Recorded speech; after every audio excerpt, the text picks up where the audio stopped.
ceiling po yan. High ceiling. Ito yung guest room. Bale yung masters, taas. Ayun yung ceiling. Dalawang galon po yung Fortress. Lakad sa seat kahit tirik ang araw, ulan ang sabay. Rexlag Construction, to ang aming daan. Itong galon. Bawat bakal may kwento't laman. Ayan, ito po yun. Sa may CR. Ay, sa taas. 4. Ayan mga boss, yung stockpile natin. Dapat iangat nyo ako. Para safety yung ating. Tapos para sabay-sabay. 16mm. Yun pong dito sa may harapan. 16mm po yun dahil. Yun po yung harapan. Yung sa loob, sa mga partition, di open. Ayan. Kaya po number 4 na lang yung na ano siya. Maalog siya. Dito yung chandelier po dyan na drop light.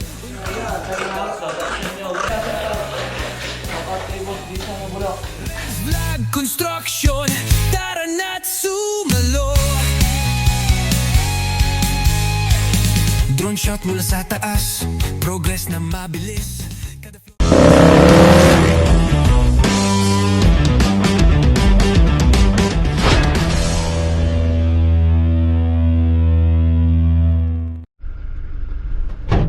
Good morning. Ayan, pista po dito sa amin ngayon, dito sa Barangay San Nicolas, Arayat, Pampanga. So, ayun may mga banderitas dito. Napipiesta po Barangay San Nicolas. Although hindi naman po kami nag-celebrate ng pista rito. Nag-celebrate po kami kasi sa kabila, dun sa amin. Pista po kasi dun sa amin, October pa. Sa Barangay Gemasan, St. Francis ang padron. Ayan. Tapos sabay po yun nung birthday ni Mrs. October 3. Tapos kasal namin October 4. So yun po yung sineselebrate namin. Wedding anniversary din namin nun. October 4 ang pista. Ayan, masikip sigurado dito mamaya. Ayan, ngayon pa lang, maaga pa lang, masikip na. Masikip na. Ayan, nandito na po tayo dito sa Kalulot San Fernando.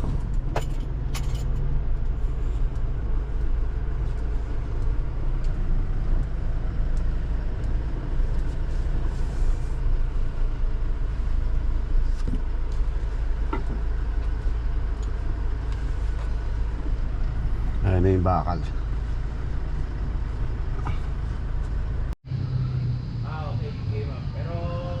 Ayan mga boss, ito na po yung ito na po yung barracks. Pahingahan nila. Tapos siya, meron po nag-i-stain kasi rito. Even though wala pa kami kuryente. So maraming salamat sa Blue Yeti.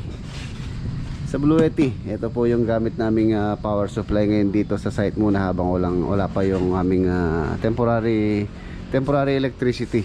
Naka-apply pa lang po kasi yun. So malaking bagay, malaking tulong po itong Blue Yeti. Bale ito pagka nalobat, ina-charge na lang po namin dito sa malapit na bahay, sa bahay ni ni Tatay Diego. Ayan.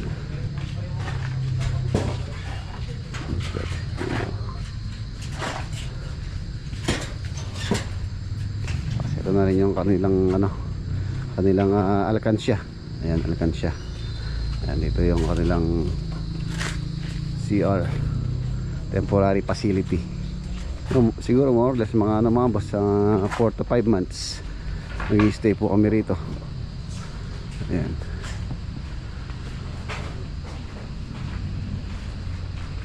Ito na rin yung mga first batch of pre-bar, mga bakal.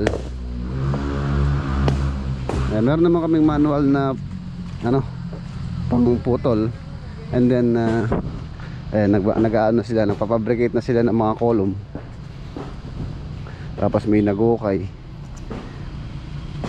Ito 16mm, yung pong dito sa may harapan 16mm po yun dahil dito po sa harapan niya isa mataas po yung wall niya dito. Ayan yung kanyang passage. And then dito sa mga column dito, which is column 2, yun namang 12mm yung poste rito sa column 2, column 1 and then column 2. Dalawang ano po yung column namin, dalawang klase. Ayan ito. Ayan, yun po yung harapan. Yan yung column 1, which is yung kanyang rebars 16. The rest 12mm na po yan. And then yung ating CHB sa exterior po 5, number 5. Tapos sa loob sa mga partition, number 4 na lang. Number 4 hindi po siya load bearing. Ang purpose po kasi nun, for example, may uupa or kukunin niya yung dalawang unit, so madali lang po siyang i-open. Ayan, kaya po number 4 na lang yung pinaka partition sa loob. Ayan. Pero sa gilid, tulad ng sabi ko sa labas, number 5 po yung aming CHB. Ano siya, pagkatapos natin dito asikasuhin ko yung mga gamit sa lubaw, yung water closet, and then mag-i-install na rin po ng ano doon, yung spark stone sa countertop na lababo. Ngayon din po i-install. So sasaglit lang po tayo dito, hindi ako magtatagal. Sinilip ko lang sila kung okay po sila dito.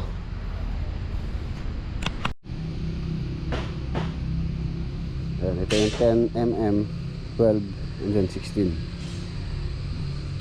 Tapos dito namin lalagay yung semento. Ayan, pagawa rin ako ng ano dito, lagayan ng semento para hindi po masyado malayo, kasi kung doon lalagay malayo. Ayan. Ayan mga boss, yung stockpile natin sa cement. Nakaangat siya sa lupa dahil pagka po hindi ko kabisado yung ano nito, yung lupa rito, kung pagka malakas yung ulan, so possible po na ano dito, babaha or magkakatubig. So kaya pinano ko, dapat iangat nyo ako para safety yung ating semento.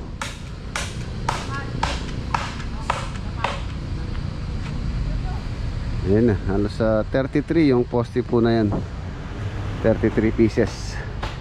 So papahukay muna natin lahat, and then sabay-sabay yung tayo or yung pag-align. Tapos sabay-sabay din yung buhos. Ayan. 11 dito, 11 doon, 11 dito. So total of 33 or 33. Ayan mga boss, iwan na po natin sila. Hindi tayo magtatagal dahil nga meron tayong asikasuhin pa. Dadaan pa ako ng Wilcon Lubao.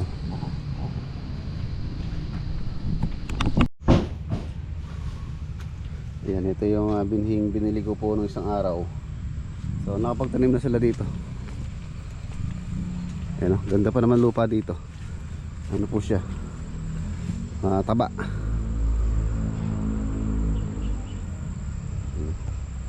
Talong. Dinala ko na rin po yung grass cutter dito para pagka gusto nilang mag grass cutter pagka nila free time. Ayun yung grass cutter. So sila naman po yung makikinabang dyan.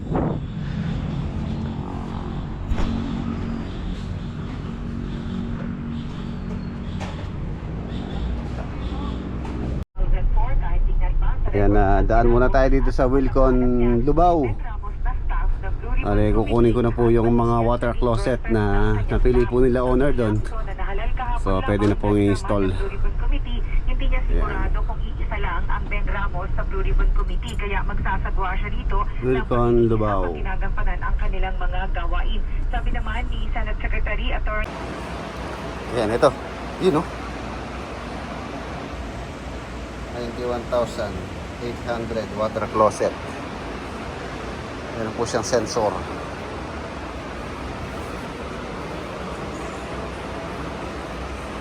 Pero hindi po yan yung ilalagay doon mga boss. Hindi po dyan. Ano po yun, price yun. Ito lang po yun. Wala, ito po yung nakita nila or na napili nila. Ayan, ito. American Standard, bale yung price niya is nasa 28,700.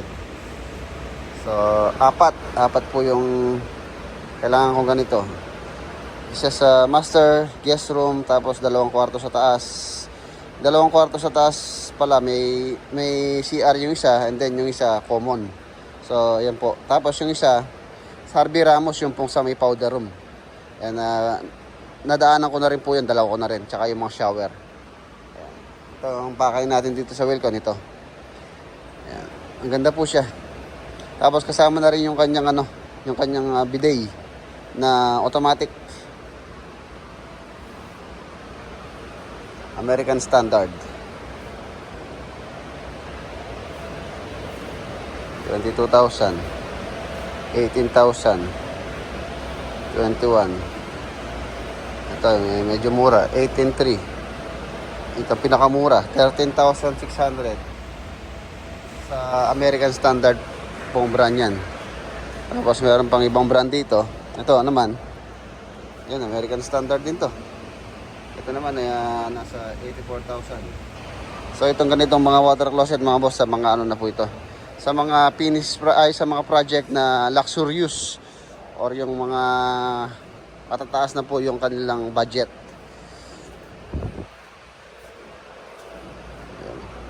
Color nasa 31, 28.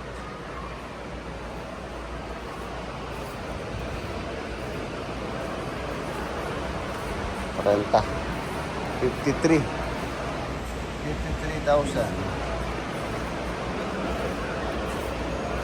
Ito yung malapit dyan, oh. O, diba? Smart.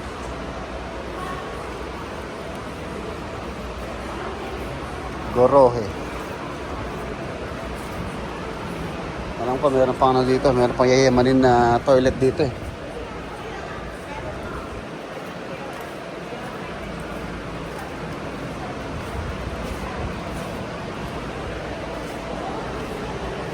Wala na yung yayamanin.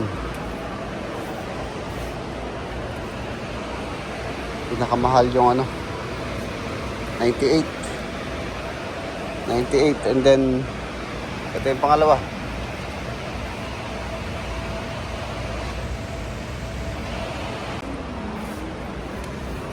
Ito na po yung ating mga water closet, American Standard. Pagka nagpunta kayo sa Wilcon, hanapin nyo si Kim.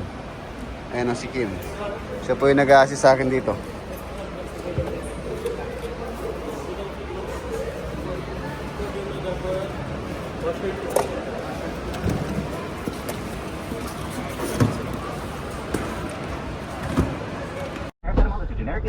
Okay na po.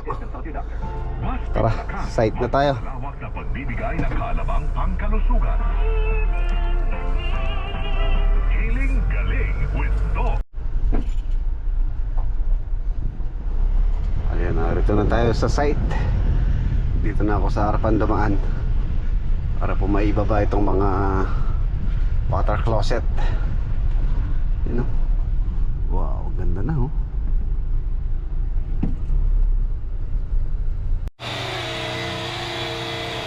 Descarga. Dahan-dahan kayo dun sa mga water closet. 30 mil isa nun.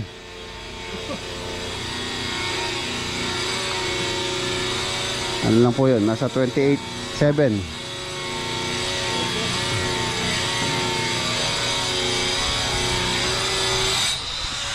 Nandito na rin yung mga nag-install ng quart.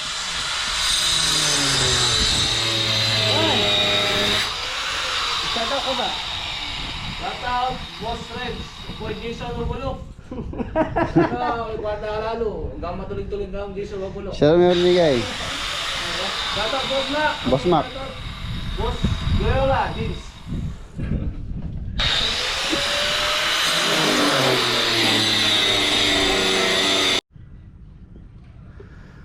Ayan na, patapos na po ito. Ayan na siya, halos na-apply na po ng sealer. Bale, 2 galon po yung naubos dyan ng nano sealed ng Fortress. Ayan. Tapos ayan, papatapos ko na po itong harapan para matanggal na itong mga scaffold. Ayan, meron pa mga kailangan i-retouch dito sa harapan. para malinis na. Tanggalin na po yan. And then ano na lang, finishing na lang sa loob.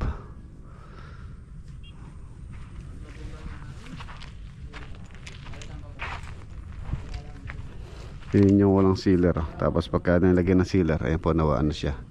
Nabubuhay yung ano, yung bat stone. Nagkakaroon ng color.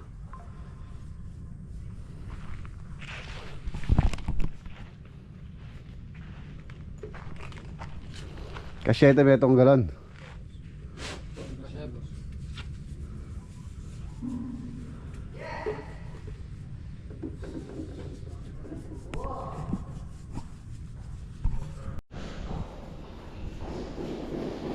Ayan na, ito na pala. Itong ano mga basta pong tawag dito yung TV console nya from floor to ceiling po yan, high ceiling. Tapos ayun yung UV board na napili ni client na black yung design niya. Tapos meron siyang gold and white. Tapos para siyang abstract na gulo-gulo or para siyang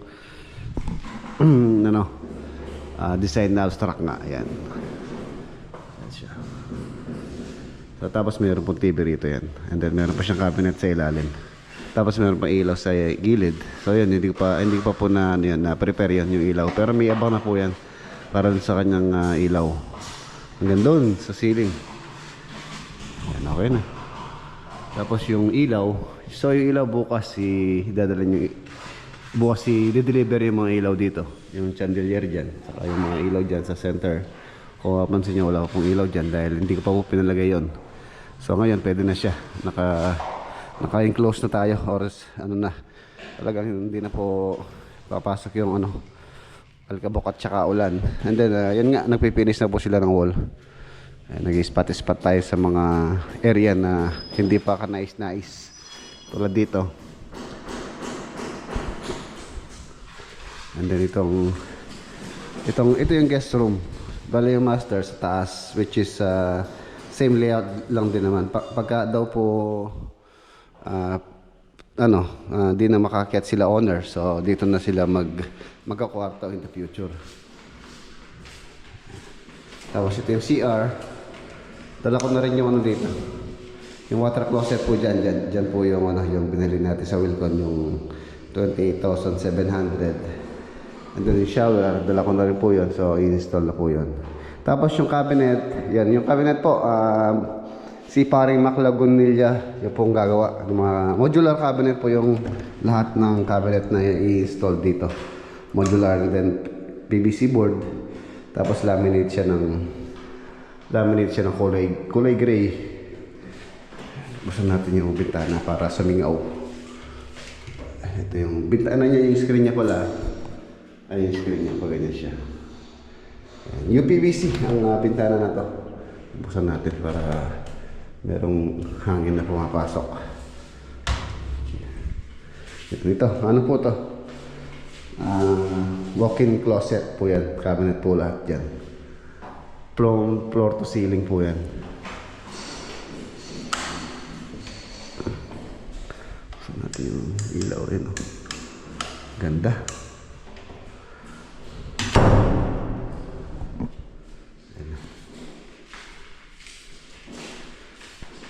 And then pagka mag-ano tayo, punch list para po, dahil papinis na tayo, titingnan natin yung mga kailangan pang ayusin. Tulad niyan. Tapos ito yung quartz. Ayun, haba ng bar level. Quartz stone. Hindi naman po nila matatapos ganito. May area yan. Tomorrow. Ayan, babalikan natin sila tomorrow. Aras kawin po nito. Ang tiles. Yung quartz stone dyan. Tapos naka-install na rin pala yung aircon. Ayan. Yung aircon dito sa ibaba. Carrier.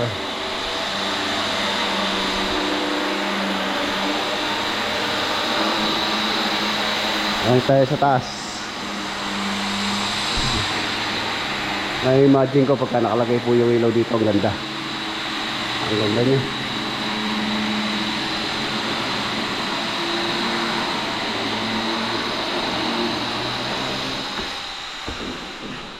Ito yung step light, 3-way. Lalo na pagka napamisan po ito. So, napakaganda. Yayamanin. Ayan natin dito. Ayun o. Tanaw na tanaw dito yung baba. Yan, dito rin yung ilaw dito. Bukas. Papadeliver ko na po yun. Yan, naglilinis-linis na sila. Oy, ilan linggo ko nang naglilinis dyan? Napalinis ko na po yung tiles para ano na, papayal lang natin. Ang pagkakaiba lang yung tiles po rito tsaka sa ibaba ay hindi parehas. 20 by 1 meter po itong dito. And then yung kulay gray. May ilaw. Same layout. Parehas yung laki. Ayan. Water closet din dyan. Bali, ano po yun? 4. Tsaka 2 kwarto dun sa ibaba. Patayin ko muna ilaw. Sayang kuryente. Ganda na.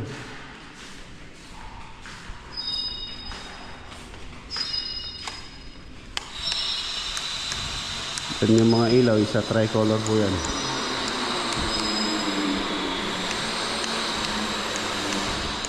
Wala pa yung strip light. Yung pan-install. Laki ng bahay. Gagulos. Ito naman yung isang kwarto. Oh, may warranty ka tate.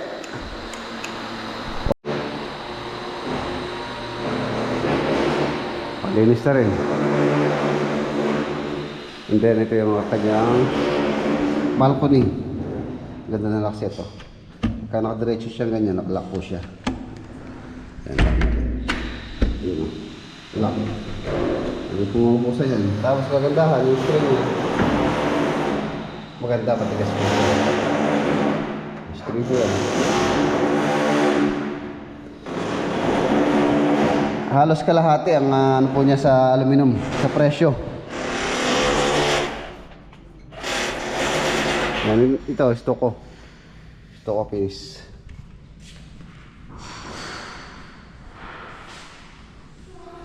Dito may cabinet din po rito sa location na to. Floor to ceiling din yata yun.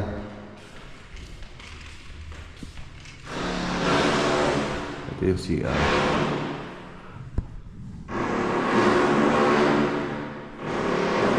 Ito yung sinasabi yung dadagdagan ko pa yung ilaw dahil medyo nadidiliman ako sa ilaw. Hindi ako satisfied sa kanyang liwanag. So much more kung sa owner siyempre. Dapat siya yung maliwanag eh. Ito okay lang. Okay lang dito. Maliwanag na po ito. Ayan. Shower. And then yung shower enclosure niya. So yung shower enclosure po hindi po kasama sa contract. Pati yung mga shower enclosure sa mga CR. So si owner na po yung mag-decide kung ano yung gusto niya. Kung aluminum or tempered glass.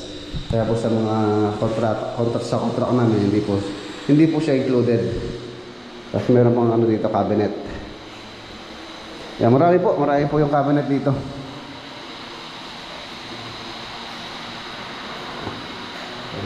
And then dito meron din. Sa isang room na to, cabinet po, wall to wall. Ayan, from floor to ceiling din po yan. Kaya sa mga cabinet lang, ang dami. Kaya pinagawa ko na lang po kay Mac Lagunilla para po tayo, baka hindi natin matapos sa time. Ay, ang ganda ng lock dito.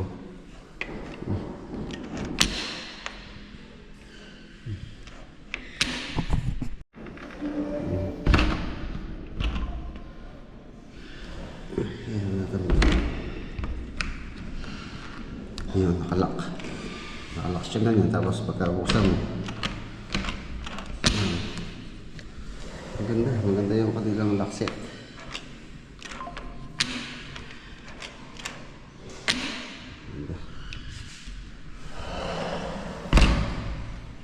Same screen. Ang gandang klase. And then ito yung kanyang lock set dito.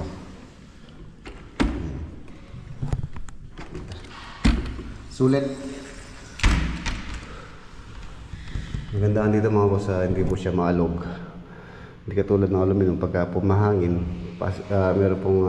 meron pong time na ano siya, maalog siya. And then yung noise sa labas naririnig mo.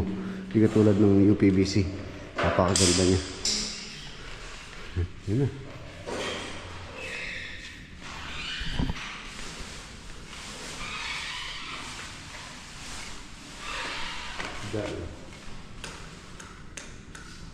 Three-way din to. Yung mga chandelier po dyan na drop light.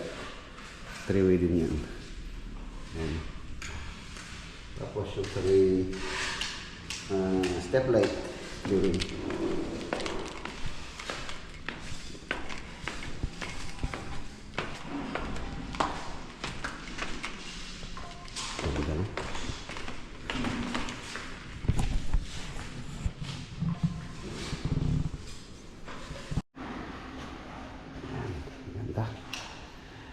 Mas lalo na pagka na-finish na po ito. Hindi nga kasing kintab ng mga pintuan. Ang ganda. Yayamanin.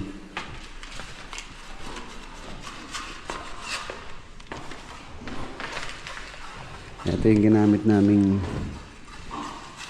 sealer, nano seal premium sealer. Yung water-based penetrating protectant.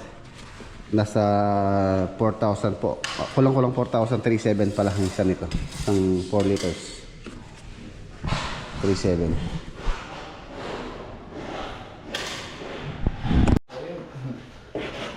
Ayun na mga boss, ilalatag na po. Yung pala mga dalaga dyan na naghahanap pala ng si Roelio.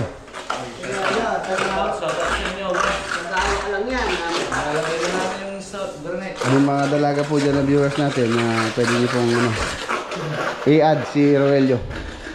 Binata po siya. Naghahanap. Sa inyo, mga tropa. Love you. Hindi naman nila matatapos ngayon to. Boss Jason na bulok. Itong dito wala pa akong na dito. Wala pa po kasi napili si owner dito na drop light.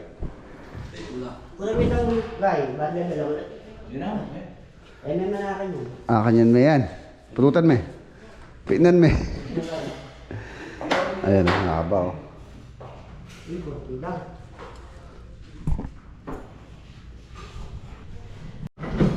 Ito po yung lababo na pili nila ate, malaki. Hindi ko alam kung kakasya ito sa binutas namin na inabang. Kakasya. Oo. Sakto. Kakasya. Sakto lang. Siya. Bagbagan mo ba ang magyari ito saan? Una may talatis. Ano po yun, maganda yung sink na yun. Meron siyang ano. Ito yung mga accessories.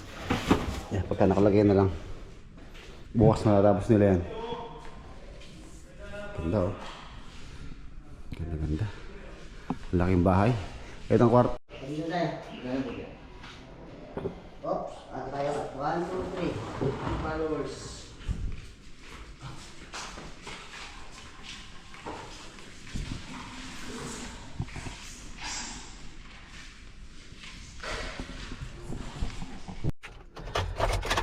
So ayan na mga boss, iwanan muna sila. Okay. Let's go.